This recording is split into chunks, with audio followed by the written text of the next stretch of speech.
I was a flower growing wild and free, all I'd want is you to be my sweet honeybee. So hi, this is Ray's Rant for the Masses. I'm out of frame.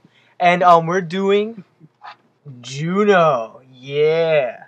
You guys seen this movie, hopefully.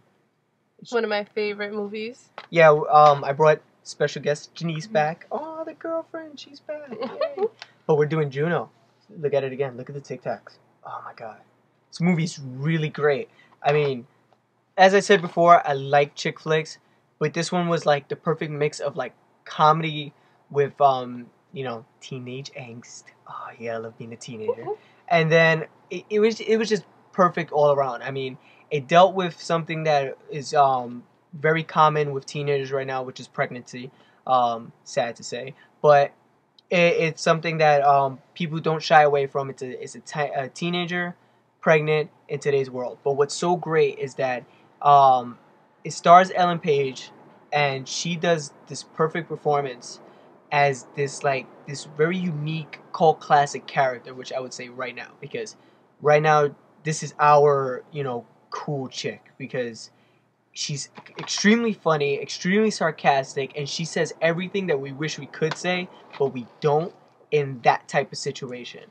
It's also from this I forgot her name, but she wrote the screenplay. It was Diablo Cody. Impressive. She knew that one. I didn't know that. But she was a former stripper who decided to become a writer. She wrote this. This was her first screenplay, and it was great. I can't wait to see more from her. Hopefully it's not like this duplicate thing. But this movie, I would say, even from maybe like adults won't really understand it. I mean, my mom saw it. She said it was okay, but as a teenager, or like somebody who's around like the ages of like 27 and younger, you would definitely appreciate the comedy in this movie. You would definitely find it funny. The language, like, oh yeah, the lingo is teen. Everything that they say is just stuff that, you know, older people wouldn't really get.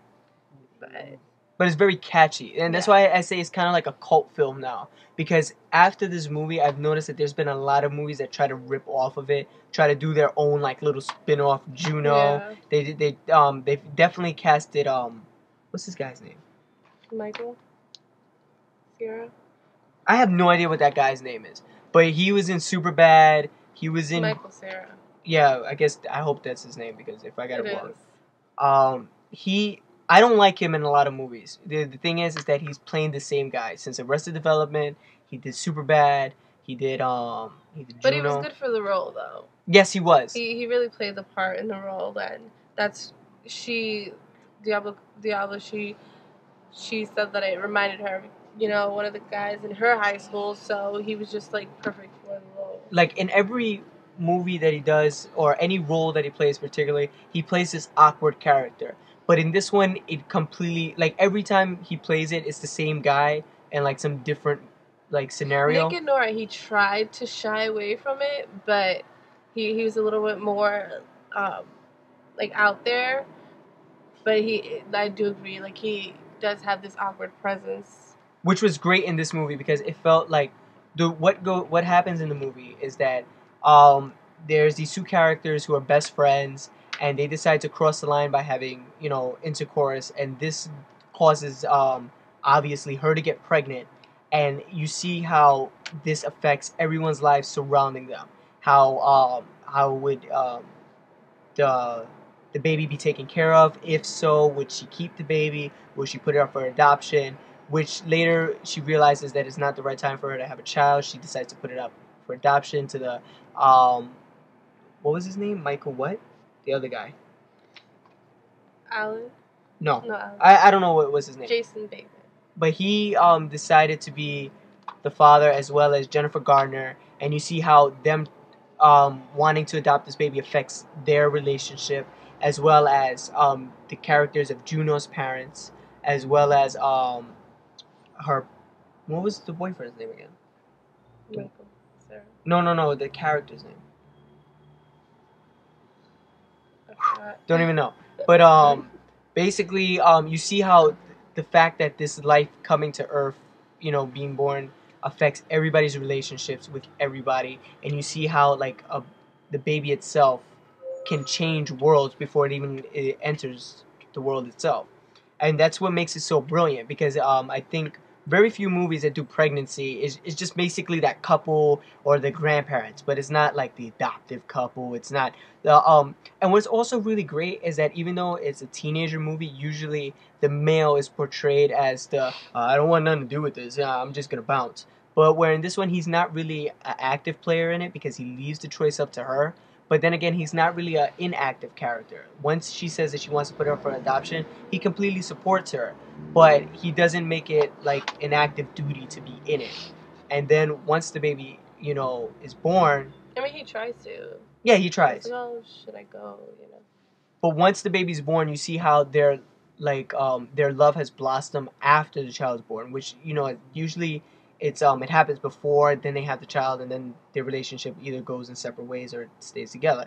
Whereas this one, it was very refreshing to see that it was a backwards love story. They fell in love after the child was born, where it was more like a deal, hey, let's lose virginities together, which, I mean, doesn't seem completely unrealistic, but then in a way, it does. Most people would just be like, hey, I love you. Let's make babies. Yeah, and then Juno's born. But, basically... Oh, and what's really great is that everything is very unique. Like, even down to the title of the movie, Juno. I mean, before I was like, what the hell is a Juno? They put meaning to the name. Yeah, which was, that is a Greek goddess that married Zeus, which was like, that's pretty badass. I would have never thought of naming my kid after a Greek god, but... She's pretty sure was the hottest wife he's had.